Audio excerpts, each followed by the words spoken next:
श्री कृष्णा। राधे राधे मित्रों, हमारे चैनल श्री द्वारकेश्वर जयती में आप सभी का स्वागत है। आप सभी को पापांकुशा एकादशी की हार्दिक शुभकामनाएं। पापांकुशा एकादशी के दिन आप सुबह उठकर स्नान करें, साफ कपड़े पहने और व्रत का संकल्प ले। भगवान विष्णु की पूजा करें, उन्हें तुलसी दल, पीले फूल और फल अर्पित करें और फिर पापांकुशा एकादशी कथा का श्रवण करें।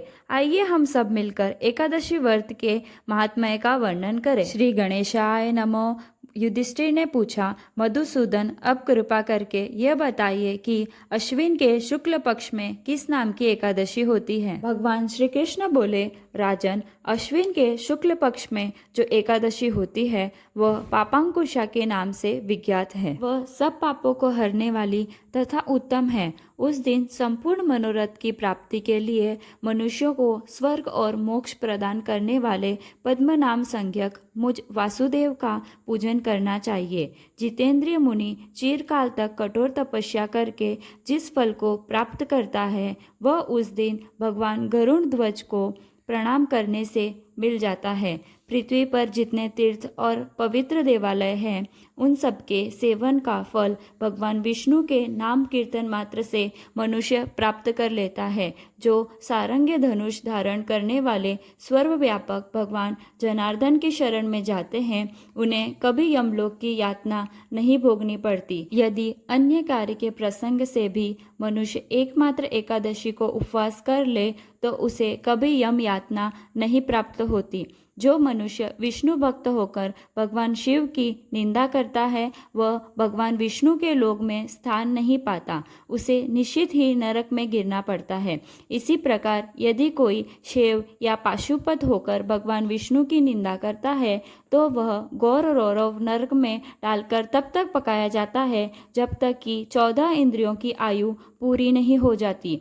यह एकादशी स्वर्ग और मोक्ष प्रदान करने वाली, शरीर को निरोगी बनाने वाली तथा सुंदर स्त्री, धन एवं मित्र देने वाली है। राजन, एकादशी को दिन में उपवास और रात्रि में जागरण करने से अनायास ही विष्णु धाम की प्राप्ति हो जाती है। राजेंद्र, वह पुरुष मातृ पक्ष की 10, पिता के पक्ष की 10 और स्त्री के पक्ष की 10 पीढ़ियों का उद्धार कर देता है। एकादशी व्रत करने वाले मनुष्य दिव्य रूपधारी, चतुर्भुज, गरुड़ की ध्वजा से युक्त, हार से सुशोभित और पीतांबरधारी होकर भगवान विष्णु के धाम को जाते हैं। अश्विन के शुक्ल पक्ष में पापांकुशा का व्रत करने मात्र से ही मानव सब पापों से मुक्त हो श्री हरि के लोक में जाता है। जो पुरुष स्वर्ण, तिल, भूमि, गौ, अन्न, जल, जूते और छाते का दान करता है वह कभी यमराज को नहीं देखता। सर्वश्रेष्ठ राजा दरिद्र पुरुष को भी चाहिए कि वह यथाशक्ति स्नान, दान आदि क्रिया करके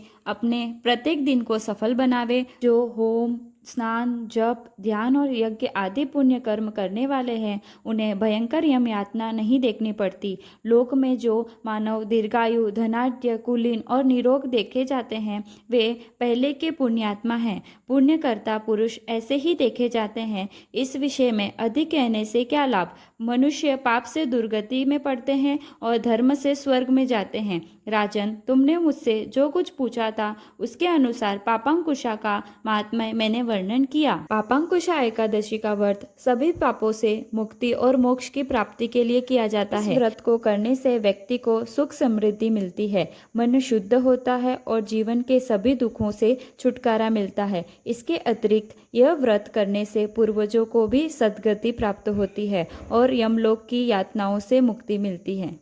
अगर आपको हमारा वीडियो पसंद आया हो तो वीडियो को लाइक करें। ऐसे वीडियो के लिए हमारे चैनल को सब्सक्राइब करें। राधे राधे, जय श्री कृष्णा।